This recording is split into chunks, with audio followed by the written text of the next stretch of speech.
Welcome to Connected Learning TV, a broadcast of Educator Innovator, powered by the National Writing Project. This episode is being recorded on January 11th, 2019, and is part of the 2018-19 Marginal Syllabus project. Marginal Syllabus is a project that convenes and sustains equity conversations in the margins of texts online using the digital annotation tool Hypothesis.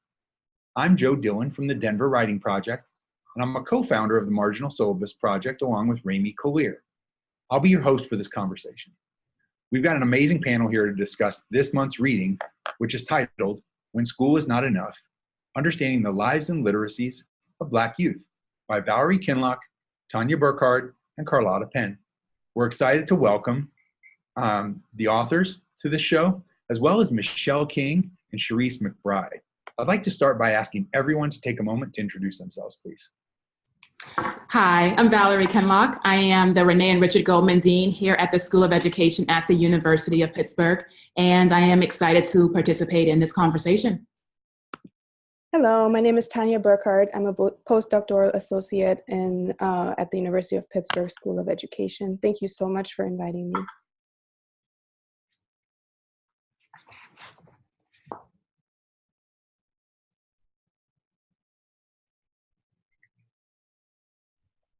Sorry about that, I was muted. I'm Carlotta Penn, postdoctoral researcher at the College of Education and Human Ecology at Ohio State University. Hi, everyone. I'm Cherise McBride. I am a Ph.D. candidate at the University of California, Berkeley, Graduate School of Education. Hi, everybody. I'm Michelle King, a learning instigator and love activist and former middle school social science teacher. And greetings, everyone. My name is Renée. I'm an assistant professor of learning technology at the University of Colorado in Denver and one of the co-founders and facilitators of Marginal Syllabus.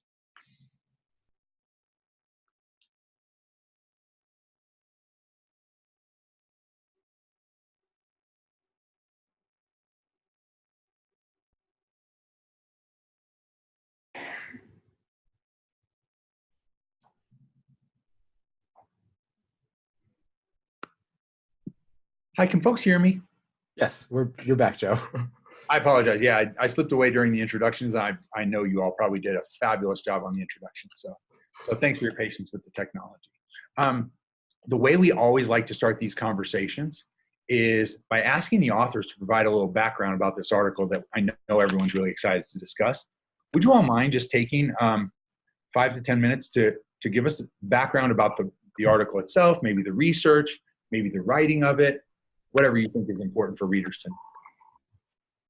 Sure. Tanja, Carlotta, do you have a preference? No, I think if you could talk about the research and then maybe we can fill in and talk a little bit about the writing of the article too. Okay, that sounds good.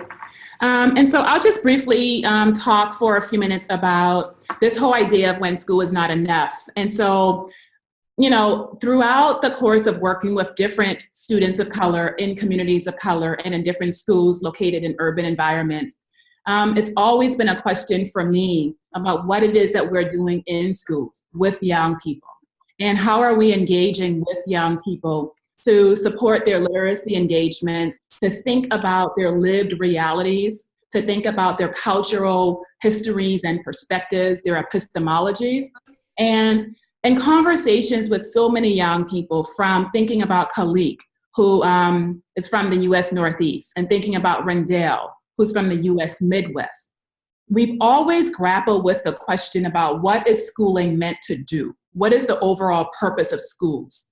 And it's just overwhelming to have young person after young person say what they're not getting from schools and how they're not being cultivated, how they're not being supported. And yet they're brilliant and beautiful human beings who have all this capacity to do great work in the world. And in many ways they are. And so we get to this point of looking at this article and thinking about the research that undergirds this article.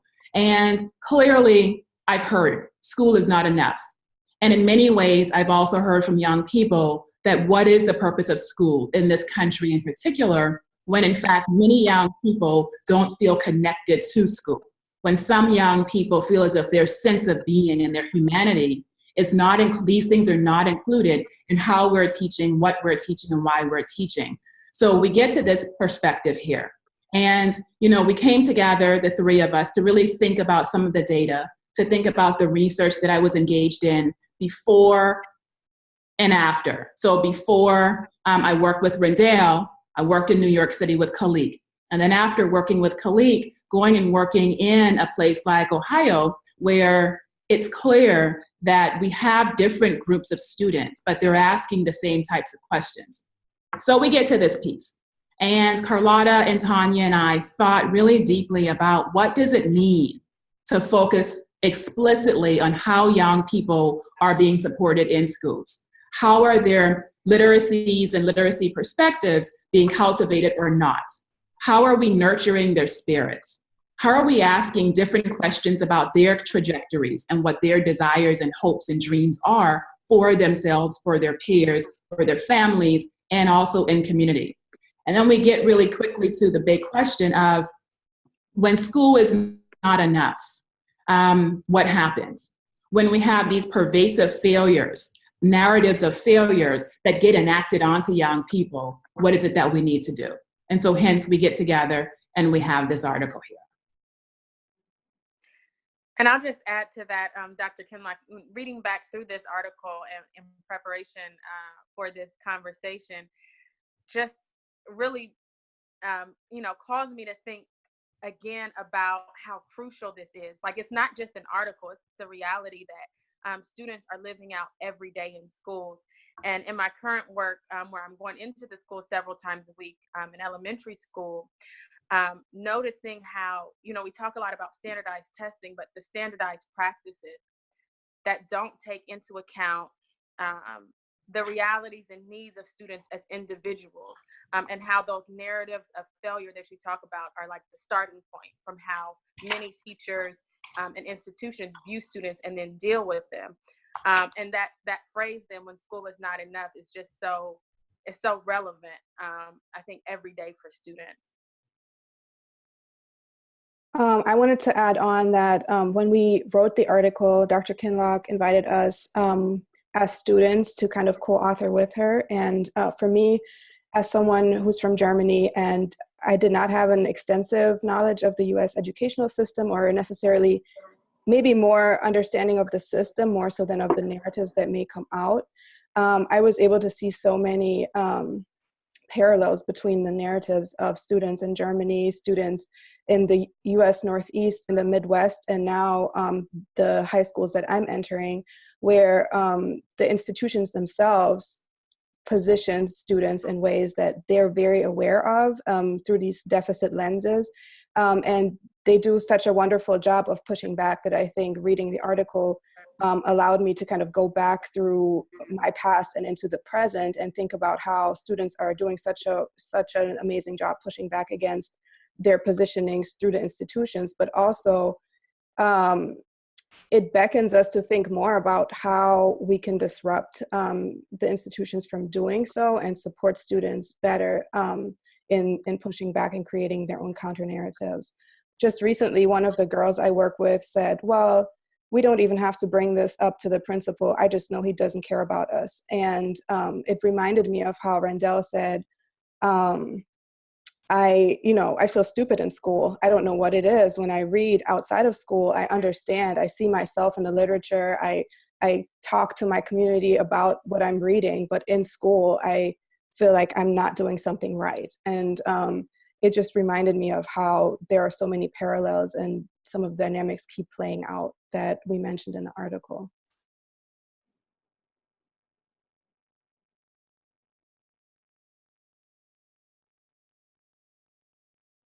So I think that was a great background about the piece that we're also excited to discuss. But I want to give room for just any more comments from the authors before we move forward. Carlotta, Tanja, do you want to talk for a minute about counter narratives and storying? Because that's sort of like how we frame this work, and I think it's really relevant for the conversation. Well, in the article, I like that we started this discussion of counter narratives with a counter narrative, with an example of achievement outside of school. Because returning to my, some of the previous points I was making, it's like the way that we look at students often, the way that some people, I won't say we, the way that too many people, educators, view students starts from a position of what they don't have, especially in schools where there are lots of, Black students, students who come from families that aren't wealthy, that don't have a lot of privilege. But if we really look at what is going on in students' lives and the things that they are doing in and outside of schools, we find a lot of achievement, whether or not those achievements show up on standardized tests or on classroom, standard classroom work.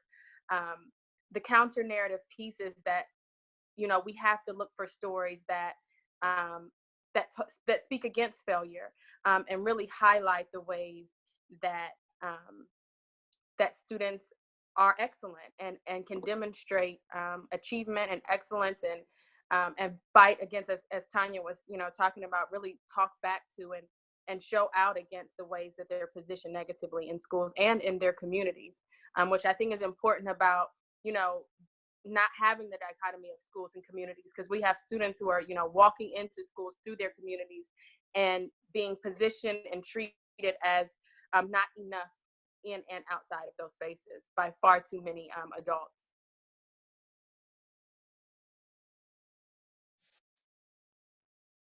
Terrific. Again, before we get to a conversation that will involve our readers and their responses to this piece and allow an interaction between readers and authors, I want to invite Renée to explain just briefly about the Marginal Syllabus project that brings us all here and helps us convene these conversations about equity. So would you mind, Renée? Yeah, and I'll keep this brief. This is the third year that Marginal Syllabus has been happening. We are now an official partnership with the National Writing Project and also the National Council of Teachers of English, NCTE. And this current Marginal Syllabus in the 2018-19 school year draws together 9 conversations across that many months from 19 different partner authors, including the 3 who we're privileged to be joined with today. And the Marginal Syllabus primarily engages in conversations that occur online, and they occur online in the margins of texts. And so the article that we're discussing today will, in the month of February, be posted online for readers, educators, researchers, scholars, and others to come together and to use an open annotation technology called Hypothesis to have conversations in the margins of the text. And we're not only discussing important equity-oriented pieces, we're doing so in a way that creates new discursive spaces online. So the margins of articles become conversational spaces in an openly networked and in an interest-driven way. We're very excited to pair this conversation face-to-face in this kind of discursive context with one that will be happening in a written way online through annotation. And so I'll just kind of leave that there. There's a lot of additional information about Marginal Syllabus, our previous texts and readings, both in this current year's syllabi, but previous syllabi as well. And I would just lastly say that we're really honored to be joined by both Michelle King and Cherise McBride, who have been really stalwart and really just wonderful members of our Marginal Syllabus kind of distributed community over the last number of years, both in participating in these online webinars and also in annotating online. And so it's great to bring everyone together today, and I'm just really eager to deepen our conversation. Yeah, and with that, Michelle and Cherise, I would love it if you could both just briefly introduce your interest in your respective interests in this piece, and then we'll just jump into the conversation, and you don't need my facilitation for that. So thank you again.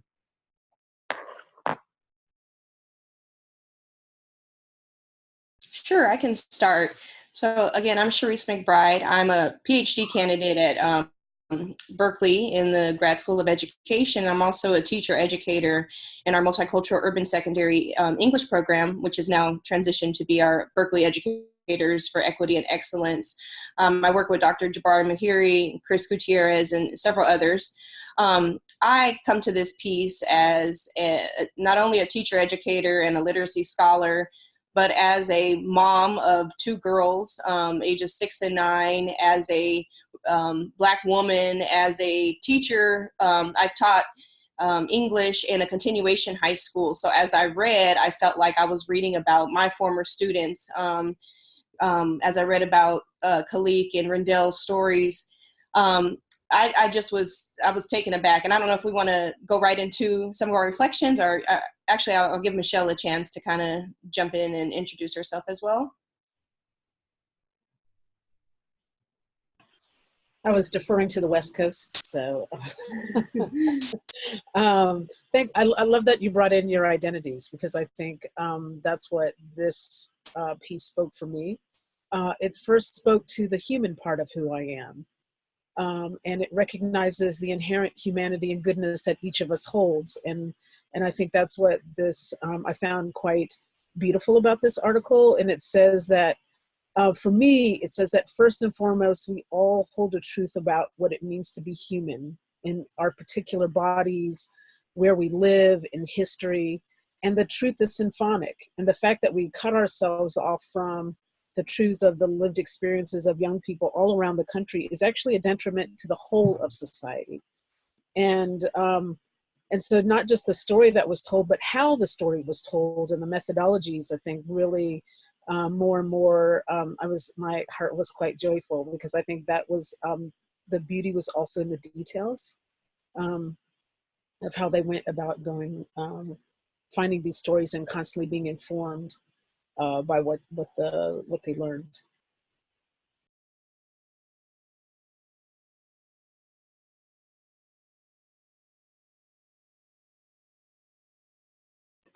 And just for annotating purposes, I would like to annotate the title of your article and change it to When Schools Are Not Enough, But You Are. I love that. And I think that's also a piece that should be written and should be in a poem and should be performed, because, you know, when school is not enough, then you are enough. Even when schools are enough, you are still enough. So that's beautiful. Thank you for that, Michelle. Yeah, I agree. And I think just in terms of Michelle's reference to annotation, I do want to step back and allow Cherise and Michelle to share their reflections. I think it's important.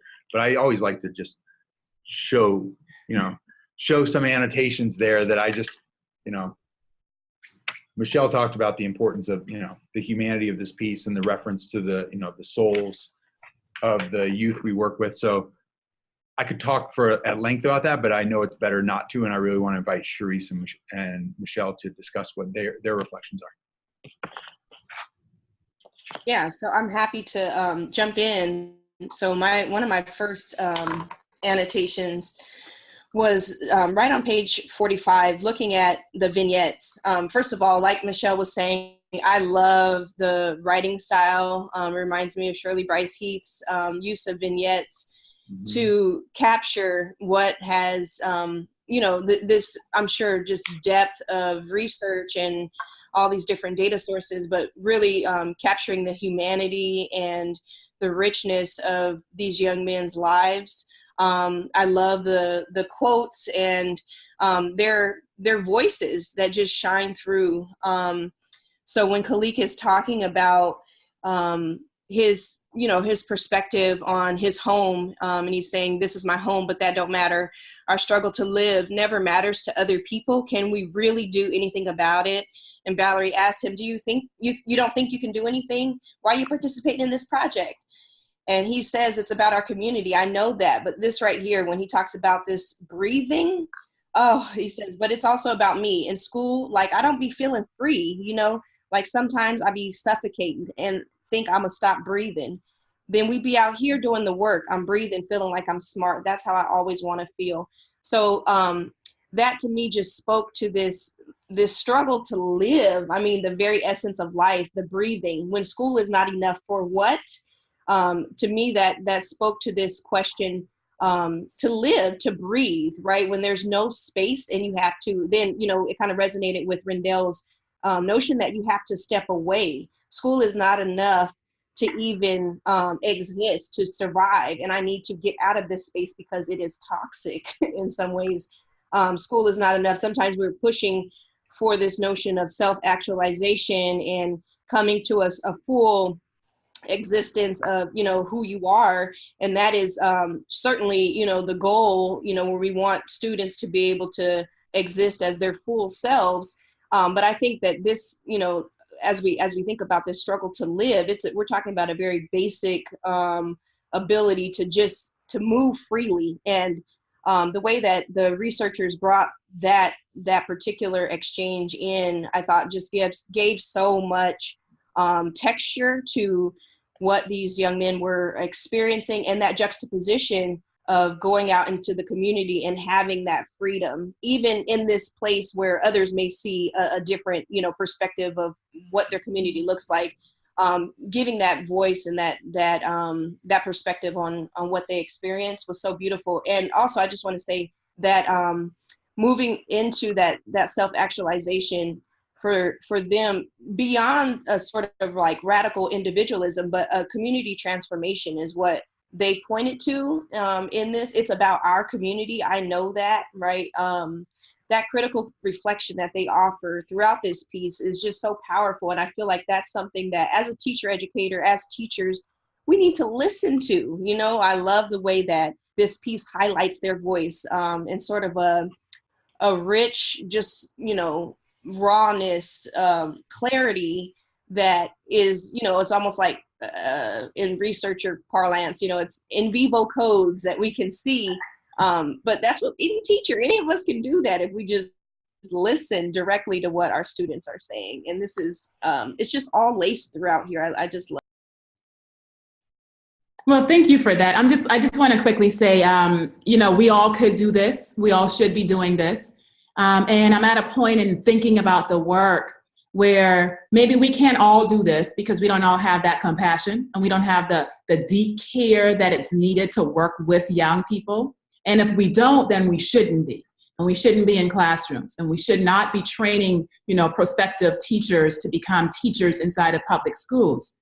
And so, you know, it just goes back to the point where if we're not centering the voices and perspectives of young people, of kids, of their families, of their communities, then we have to really ask ourselves some questions about what is it that we're doing and why are we not doing what we fundamentally know will work. And it's about affirming young people's lives. And, you know, and I just think that when we talk about affirming lives, we have to believe in their lives. And we have to believe in the ways that their lives intersect with our lives, even if for no other reason except for liberation and freedom.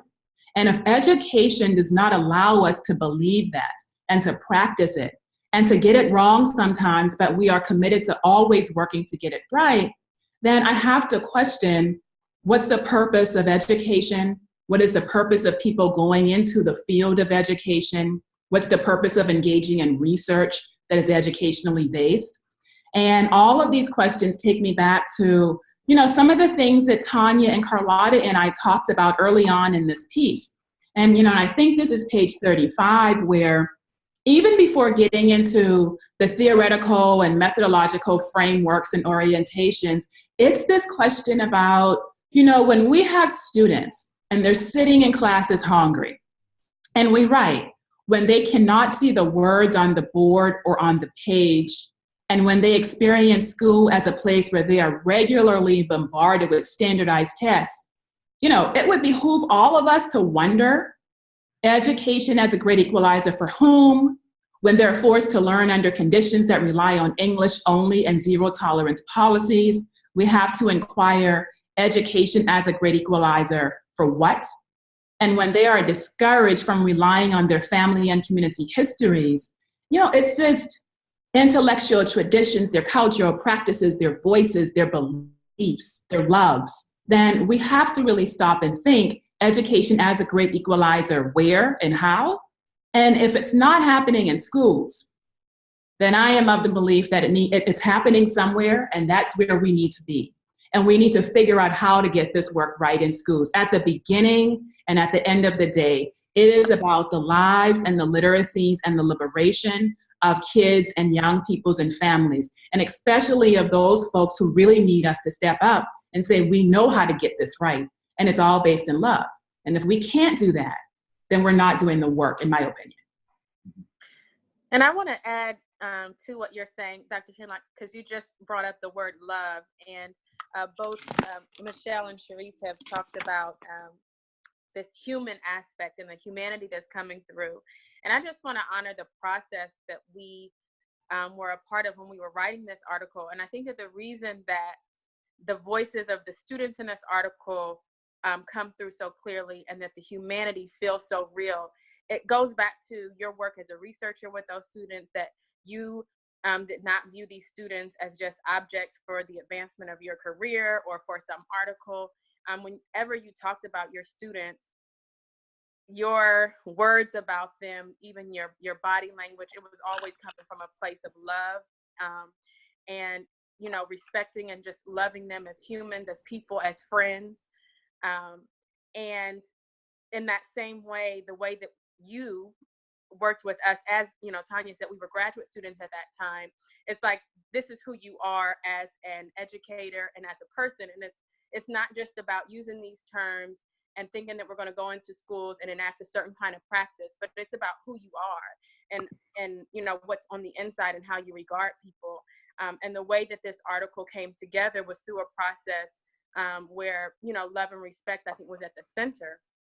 And so for our readers and the listeners, when we were writing this article, Dr. Kinloch was the director of an office and a supervisor of 4 Black women, from various locations around the world, and identities and family lives, but we all identified as Black women in some way. And we all had young children at some point, babies. We were pregnant and then had babies, and we were doing this kind of work. And it's like equity and diversity and inclusion and all of these things that are important when we're talking about these students were relevant to the writing process and the creation of this article. And I think that must be coming through. And so I just wanted to honor that as a way to talk about how this has to be a part of who we are and a part of our lives. And that's just, based on your comment that maybe everybody can't do it. So.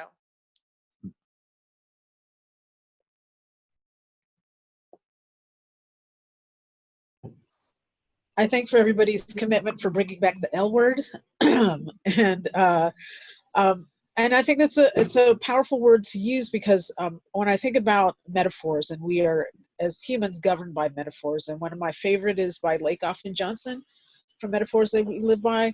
Love is a collaborative work of art, and in fact, it is a practice, is something that we do, and I believe it's what we do at the smallest level is only in that possibility that we could have things at the greatest level.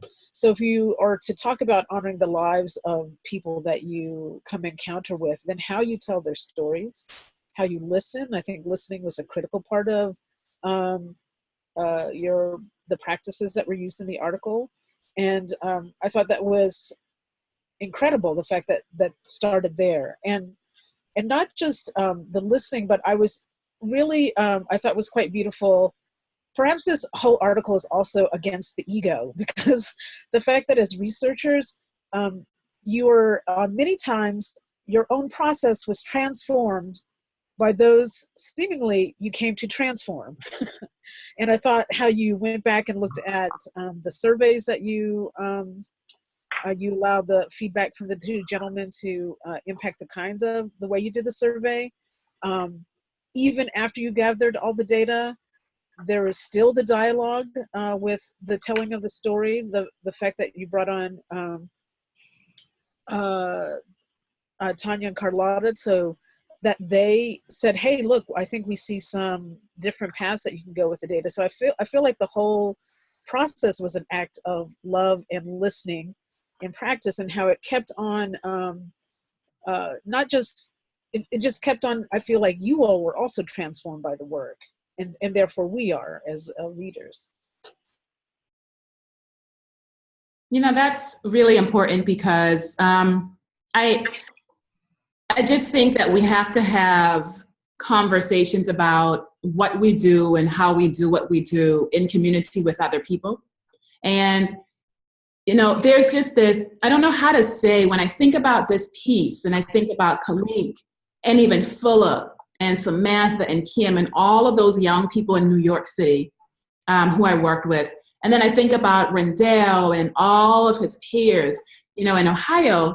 It's this deep connection to young people that it's there. And it comes out because they invite us in. And they invite us into their spaces. They invite us into their literacy lives. They tell stories. They push back against these deficit narratives. They listen. I listen. We question. We resist. We challenge each other because we don't always agree. And we all do it with respect and with love and with compassion. And it's this deep kind of soulful kind of work that oftentimes in education we don't value. And it's like that's the heart of what it is that we should be doing. If we are committed to transforming, disrupting these oppressive and inequitable educational situations and conditions, we have to do that by understanding our vulnerabilities within two other people and within these spaces. And also understanding how research should be used as a mechanism by which we disseminate information with love about the realities that young people are telling us. They know what needs to be changed. They know what they're not getting. We hear it, but are we doing anything in response to it? And so I see this article, I see Carlotta, I see Tanja, I see myself with them in community, because at the end of the day, the real question is not if school is enough. The real question is not what happens when school's not enough. Like, if we're honest, the real question becomes a question about, so what the heck are we going to do about this? Because we know it's not enough. What are we going to do? When are we going to do it? And how do we not wait for other people to tell us it's okay to do it? Like, we got to get on with the business of doing the work because young folks are telling us and we know it. And so how do we work within a coalition to push for the types of structures and resources and situations and living conditions that we know we really need and we are entitled to, but we don't always have? And that's the impetus for this work for me.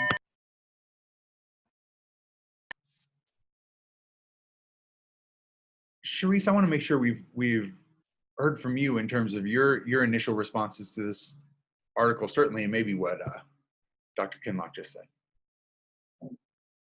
You can all call me Valerie. Thanks, Valerie. No, I'm appreciating all the comments and wisdom floating here. I appreciate what Valerie just said about listening to young people and recognizing that, you know, we know it's not enough. I was looking at this notion of stepping away on that came up in Rendell's story, particularly in annotations, page 49, where he's saying that he stepped away from school, not quit, but stepped back. That the project helped him do that, question what I wasn't getting. And I thought about that move of stepping away. What does that mean, and how is that misinterpreted on the part of educators, on the part of those who, you know, have power to sort of narrate what's happening and make moves, make interventions, make, you know, prescriptions about what's going on. I felt like that's a field of vision that needs to be widened. And I think that this notion of like mapping out the trajectories of students is really powerful for all of us to think about, you know, where are students going when they're stepping away? Again, thinking about my work in continuation schools, that stepping away, of course, like it can look like disengagement, quote unquote, but students are never disengaged. They're always engaging in something, right? It gets mislabeled. So it just made me think about like, what are the moves of engagement that are always occurring?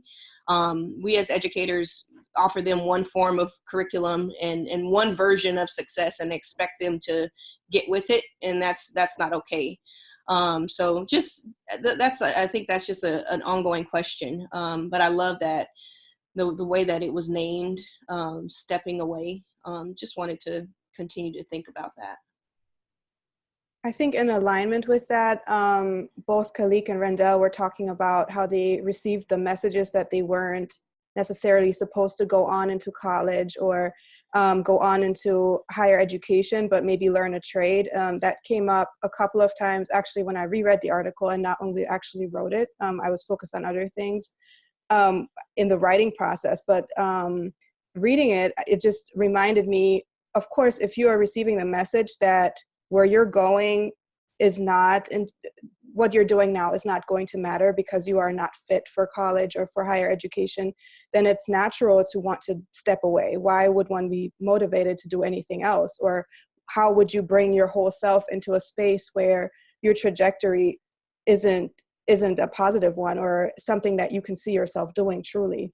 So it made me think about how some of the messages, and I'm not sure who told them that they weren't ready for college or that they should think about trade school or alternatives to different paths, but both of them mentioned it at some point or another that those were the messages they're receiving. And I'm not surprised that I would also step away from a space where I'm receiving the message that I'm not going anywhere.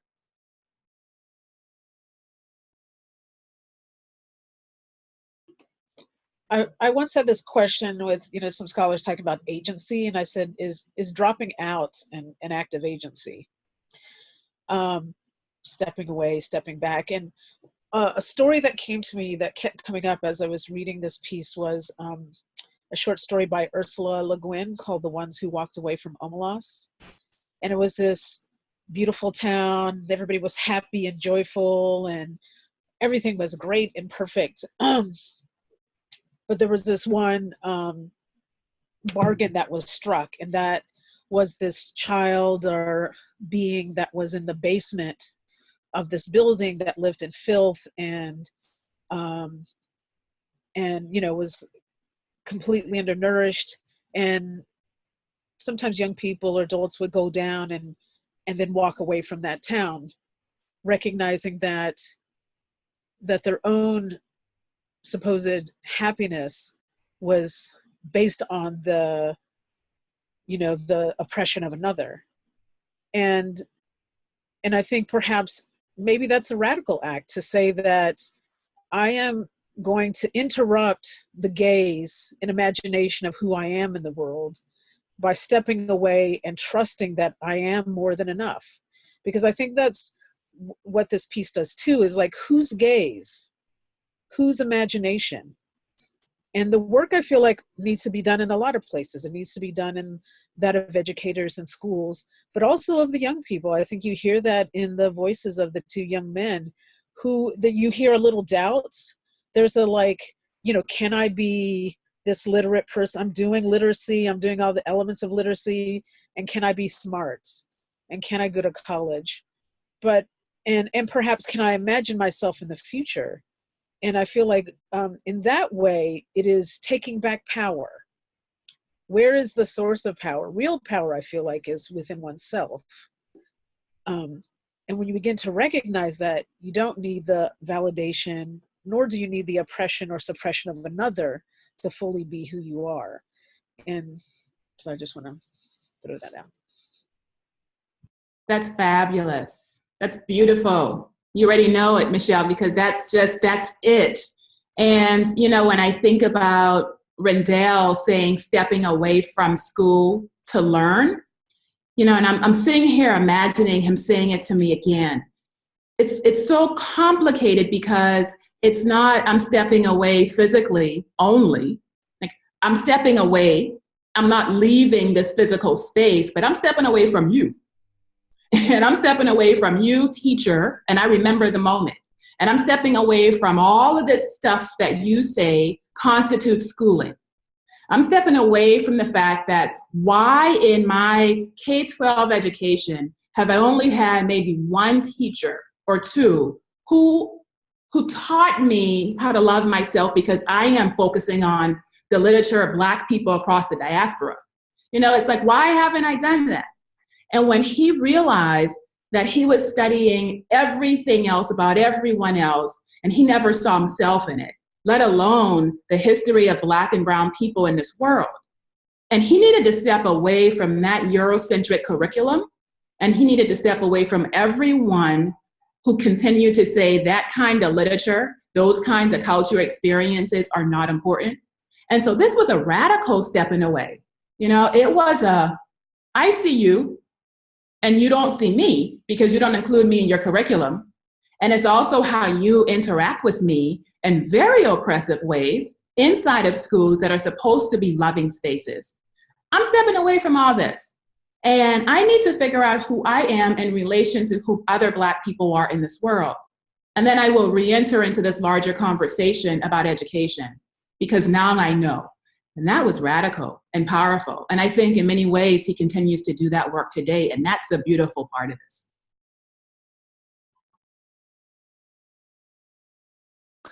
I hope it's okay to, if I might ask a question, jump in here and ask a question about educators and how we might,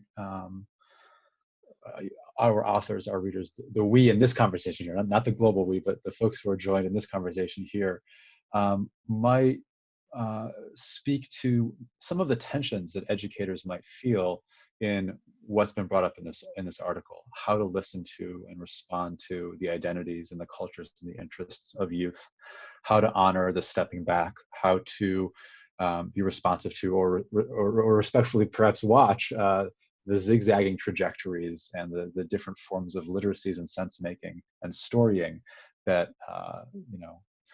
that the achievements of the Khaleeqs and the Rendells that may not be perceived by others can then be perceived inside of institutions like schools. And I'm wondering how educators sit with some of the tensions between recognizing perhaps that when schooling is not enough, day to day, they still may be in schools doing work inside of schools. And I'm wondering if we might briefly touch on how educators respond perhaps in their day to day.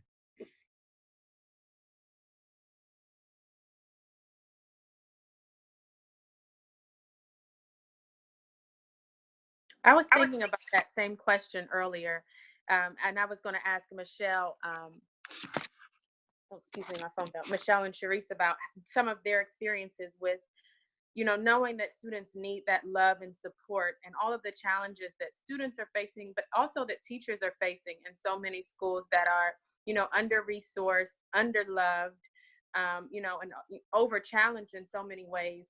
How do you go about doing that very difficult work of loving so many students who have so many different, needs and realities that they're facing, given all of the pressures that teachers face? And I think it's definitely hard work, but when teachers believe, and that's who they are, that students deserve a certain type of relationship with their teachers and with adults, that they find ways to do it. But I do acknowledge that it's incredibly difficult. A school that I'm in now, there's a first grade teacher who I can hear down the hall, and I always think to myself, she sounds like the mother of all of those children. And I just have so much respect for her, that there's so much happening in her classroom, with 28 first graders who are jumping off the wall sometimes, but she loves on those students every single day. And I walk into her classroom and see her working to teach them and to do her best for them, whether or not the administrator or other teachers are on the same page as her. And so that's not, a clear answer on exactly what to do, but I do believe that, a commitment from the inside to make that change and to work with students is the place to start.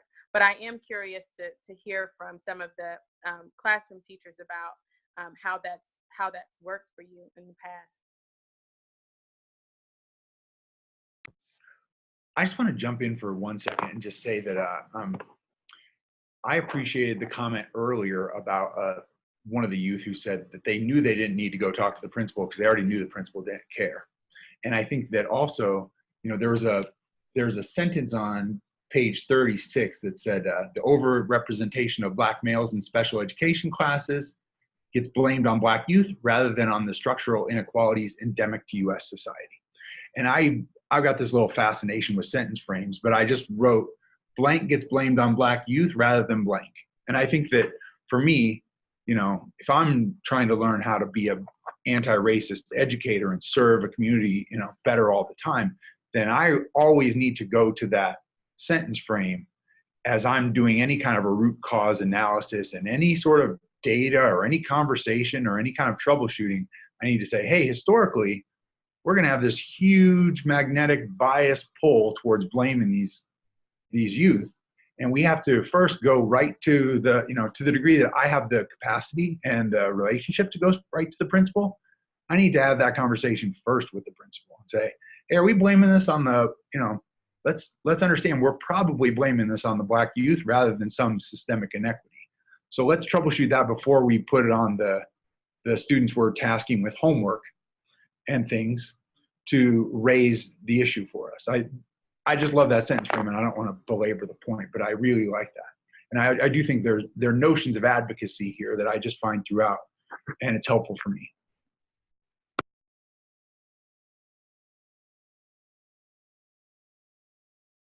In the latter part of the article, towards the end, let's see, there's a note about educators a need to affirm Black life by encouraging students to produce counter narratives, right? So this is at the end, page 51. We see Rendell and Khaleeq being able to do that. And as I was reading that, so there's a need for educators to, encourage students to produce counter narratives that reject deficit discourses about Blackness. And as I was looking at that, the question came up for me, and this relates to Valerie's point earlier about the deep care that's needed to be this kind of, to be an educator. Can an educator ask students to do this kind of work, or to affirm Black life, or to produce counter narratives that reject deficit discourses about Blackness, if educators themselves have not done that work? Is a question that I was wondering. Can you do that? Can you ask students to produce these narratives? So I think the answer is no. I think that one has to affirm Black life, has to believe in Black excellence, has to be able to produce these counter narratives that reject deficit discourses about Blackness oneself as an educator, and be in places of Black excellence, be able to believe in in Black greatness, all these things, in order to sustain the work, in order to have students want to be with you, want to work for you, want to live alongside you, be able to be free with you. I was just, over the winter break, I was blessed to be able to connect with some former students from my very first year of teaching. And it was shocking that one of them just had her 30th birthday. These were 2 high school students, and sitting with them and just cracking up about some of the stories. They were like, remember this student, just walked around the class one day and just fell on the floor, just being silly, just telling me all these funny stories. And I thought about, through the ups and the downs and the good and the bad that we had, the number one thing I think that got us through was like the consistency, that I just was like, I'm just here. I'm here. I care about you. Grades up and down, all the things that may happen. I care about your life. I'm here and I want you to be well. And I think that's an essential thing, that they feel like you care about them, even if they're not doing well in your class, academically. Like that's essential. So that's what I have to share about that. That's great. That's deep. That's the work. And to answer your question, when I say that's the work, going back to your question about, can we expect teachers to do this if they don't know it, or if they don't have a deep understanding of Black Lives Mattering? And I would say, I think that's fundamentally one of the primary problems with so many teacher education programs in this country. It is that we tend to follow a particular way of teaching, and we sometimes let anyone in. And the reality is, I'm not at a place where I want everyone in. I don't, because everyone doesn't need to be a teacher. Everyone can't be a teacher. And so when it comes to the pressures and the tensions that so many teachers endure and they face and confront, let me first say, I believe from teaching and from being in classrooms and still going into schools now, I believe fully that teachers are under fire and in very unfair and inequitable ways that do not sustain their passion and their love and commitment for teaching. And yet they get up every day and they think about their students and they go into classrooms and they make it work. And what I want to see some institutional and structural change coming from, the folks who actually can create and advance policy. I want us to take a look across the nation and then across the world and looking at teacher education programs and thinking about curriculum and thinking about praxis and thinking about when we say anti-racist, what is it that we need? Why are we talking different languages? When I think about racism, oftentimes people might say, I want to analyze race.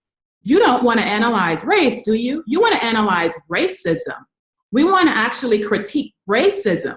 And we want to think deeply about how racism is so pervasive in so many of the ways in which we interact with young people in classrooms and by extension, their families. So if we're after that kind of work, then it becomes possible across the board for people to be able to talk about Black Lives Mattering and centering Black love and understanding how Blackness is connected to everything that we do in this world. And it's not just for certain people who identify as Black. And I think we're not at a place, particularly in this country, where we do that systematically. And we have pockets and examples of people who do it really well. One of my former doc students, Dr. Danya Thomas, who is teaching, and she was a full-time teacher when she was working on her doctorate degree full-time. And she went to her primarily white school district. And she said, I want to teach my English literature courses, and I want to focus on Black excellence in Black literature. Majority of the students are white students, some students of color. She teaches 5 to 6 classes, required classes on Black literature. And her students are taking these classes, are questioning, are thinking about Black literature, Black history, Black excellence. That is the work we have to do. And when we have people resisting that work because they think it's a focus on Blackness and not a focus on them, that is something that we have to push back on. And that's one prime example of how a teacher with about 10 years of experience has actually been able to think about centering Black excellence as praxis. And in my opinion, that's the work we have to do, and that's the work that we're thinking about doing inside of this article. And at the end of the day, it requires all of us to be committed to this work and to really love our kids and our students, and then hence love ourselves and each other. And if we don't, then don't come into teaching.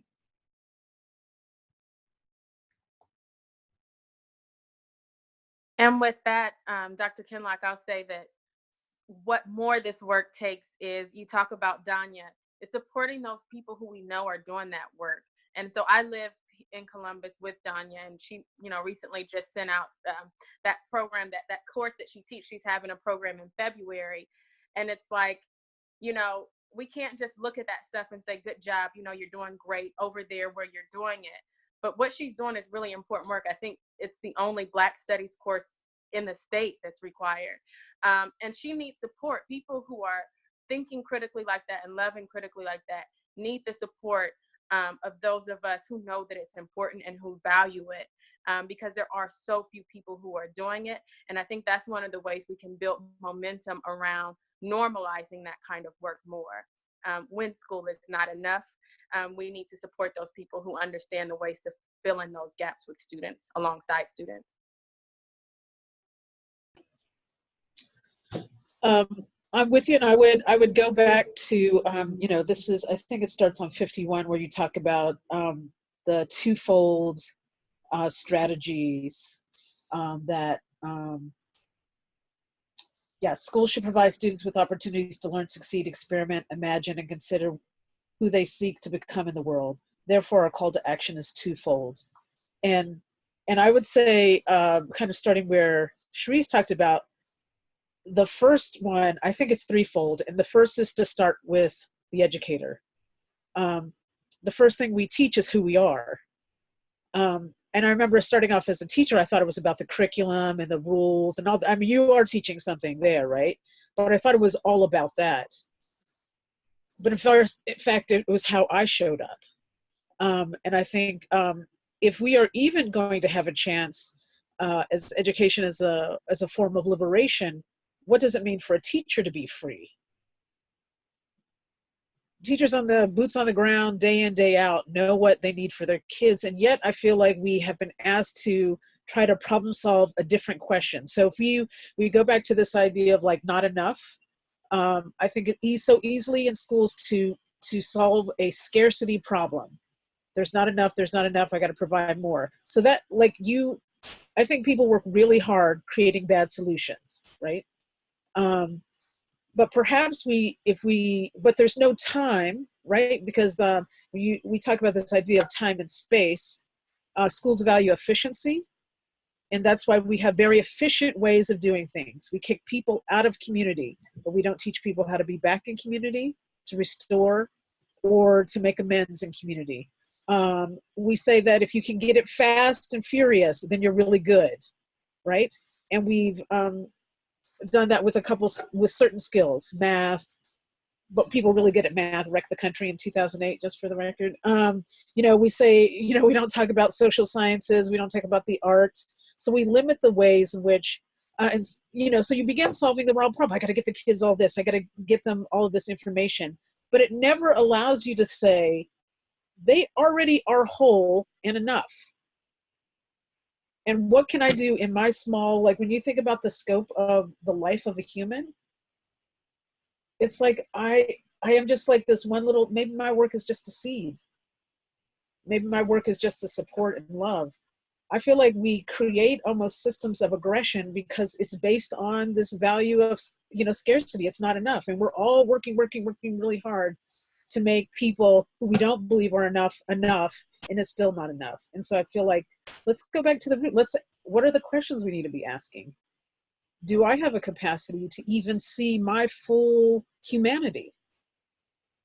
Can I see that in somebody else? Because what I feel like we need to do is help people re-see and reconnect to what they already know, but have just been fooled into solving this other problem that is actually not the real problem to solve. And I think one more question that has come up out of this conversation is also, how can I be in support of and in coalition with people who are completely unlike me? And I think it's easier to pour into your own community and think about who you consider to be your community fully, and to think of ways to resource your own community and yourself.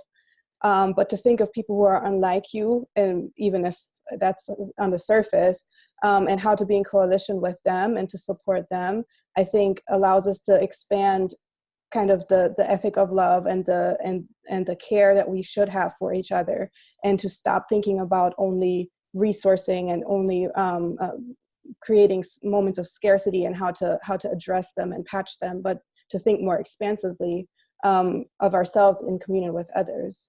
So I really like the questions that you posed, and there are so many more that could be added to that.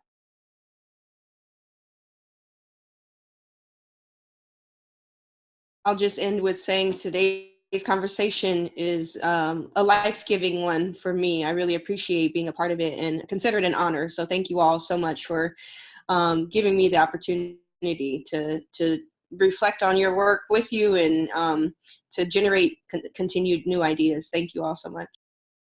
Thank you. It was nice to talk to everybody. Yeah, I was just going to say thank you as well. This has been great. I'm so fired up. And it's a Friday. This is great.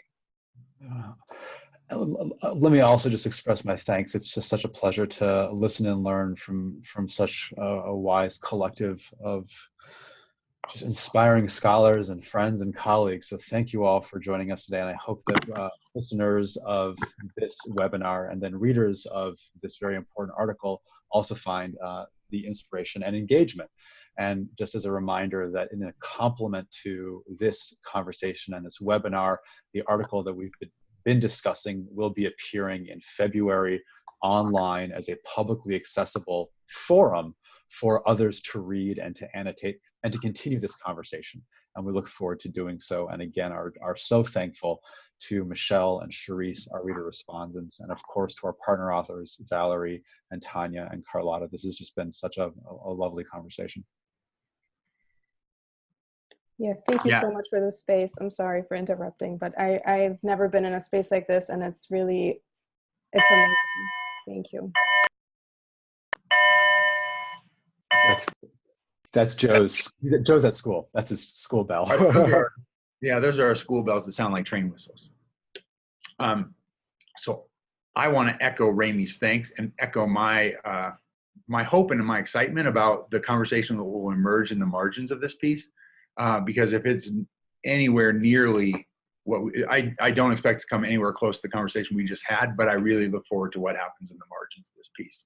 So I just thank you all. And I have, just as a closing comment that we always include here, I just want to thank everyone for joining us at Connected Learning TV to talk about marginal syllabus. When School Is Not Enough, Understanding the Lives and Literacies of Black Youth, again by Valerie Kinloch, Tanja Burkhard, and Carlotta Penn. It'll be available for annotation throughout the month of February at educatorinnovator.org.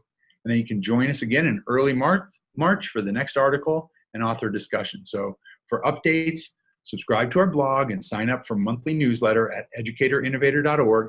You can follow Educator Innovator on Twitter at innovate_ed, and you can follow the hashtag marginal syllabus.